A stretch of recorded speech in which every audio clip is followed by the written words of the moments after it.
তোমার কাছে আর কি বলবো, তুমি তো তোমার নিজের ভাইকেই সামলাতে পারো না, আমার খেয়াল কিভাবে রাখবা? তোমার কাছে তো এটা মাসি পিসির গল্প ছিল, নিজের ভাইকে তো সামলাতে পারলে না। ও তো আমারও লোক ছিল, ও মারা গেছে, আমি কষ্ট পাইছি। লাশ নিয়ে অত সিনেমিনি করার দরকার নাই, যে মারা গেছে সে তো মারা গেছে। এত কিছু জানি না, আমার টাকাগুলো আমাকে দিয়ে দাও, আমি বিদেশ চলে যাবো। এমপি সাহেব, টাকা লাগবে না? টাকা লাগবে।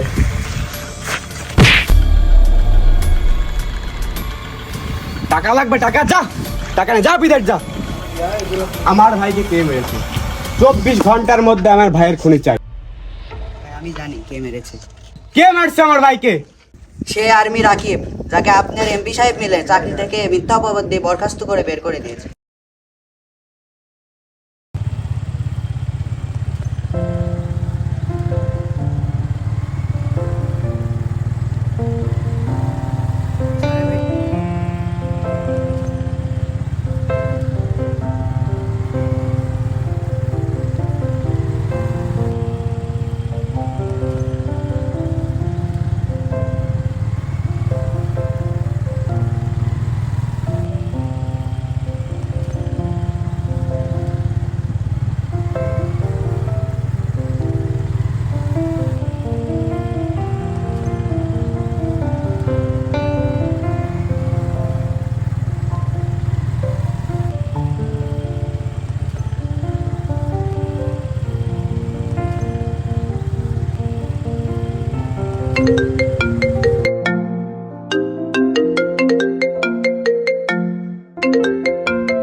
স্যার, আপনার সাথে একটু ইমার্জেন্সি কথা বলার ছিল।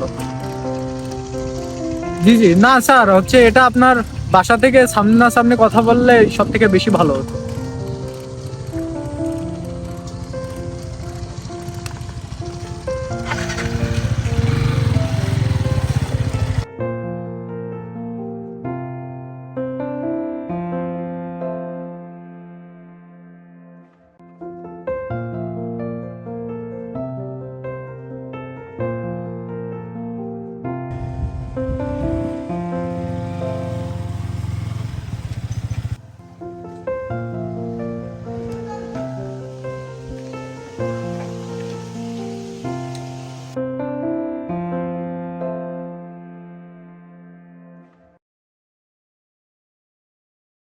আপনার সাথে একদম দেখা করতে আইছে।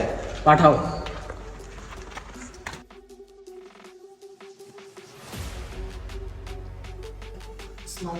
ভাই, ওয়ালাইকুম আসসালাম, কি অবস্থা?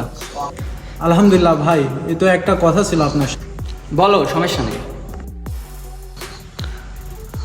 ভাই, একটু পার্সোনাল কথা ছিল, যদি একটু সাইডে আসতেন ভালো হতো। আরে এখানে তো আমরা এখানে, বলো, সমস্যা নেই।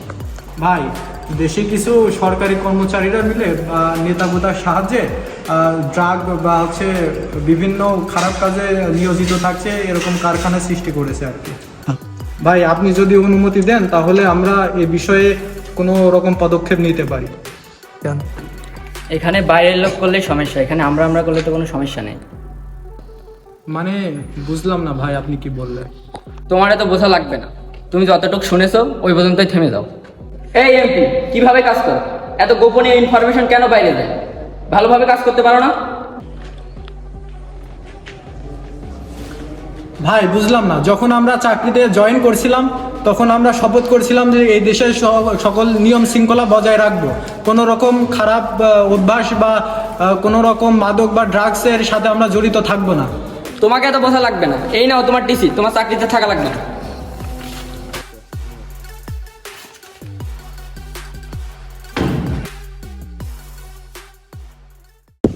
তো দেখতেই তো পারলেন আমাদের দ্বিতীয় এপিসোডে। তো দ্বিতীয় এপিসোডে হেড রাকিবকে টিসি দিয়ে দিল। এখন আমরা দেখবো যে হচ্ছে রাকিব কি একবারে সবকিছু শেষ হয়ে যায়, নাকি এই মাদক বিজনেস সারা জীবন এভাবে চলবে। তো এইগুলা দেখতে নজর রাখুন সিন্ডিকেট বয়েসে। তো আমাদের তৃতীয় এপিসোড খুব শীঘ্রই আসতে চলেছে। তো আল্লাহ হাফেজ।